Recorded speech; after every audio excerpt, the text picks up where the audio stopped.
Sir இவர் பேச போற அந்த விஷயம் வந்து அந்த ஊர் ரிலேட்டடான பிரச்சனைகள் எதை பத்தியாவது பேசுவாரா, இல்ல அங்கேயும் திமுக எதிர்ப்பு அரசியல் இல்ல பிஜேபி எதிர்ப்பு அரசியல தான் அங்கேயும் கையெடுக்க போறாங்க? நல்ல கேள்வி இது வந்து நமக்கு அதை பத்தி தெரியலையே கண்டி. ஆனால் இது சரியான கேள்வி வந்து நீங்க அந்த ஊர் ரிலேட்டடா அந்த தொகுதி சம்பந்தமான பிரச்சனைகள் தான் நீங்க பேசினால்தான் அங்க எடுபடும். வந்து நீங்க அங்க போயிட்டு வந்து பாசிசம் பாயாசம் அப்படின்னு சொல்லிட்டு இருந்தா அவனுக்கு ஒன்றும் புரியாது.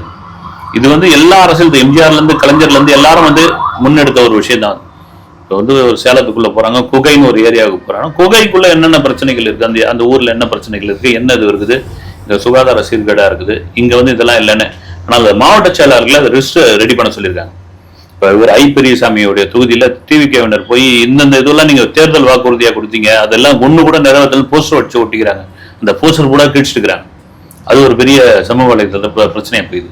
இப்போ மாவட்ட செயலாளர்கள், நகராட்சி செயலாளர்கள், நகர ஒன்றியம் இவங்கெல்லாம் வந்து என்னென்ன இங்க மெயினான பிரச்சனை வந்து அந்த பிரச்சனைகளை வந்து இது பண்ணுங்க, அது ஒரு லிஸ்ட் அவுட் பண்ணி அதுக்கு ரெடி பண்ணி விஜய் பேசுற மாதிரியான ஒரு விஷயம் கொண்டு வந்திருக்காங்க. அதுதான் எடுப்படும், அதுதான் போய் மக்களை சேரும்.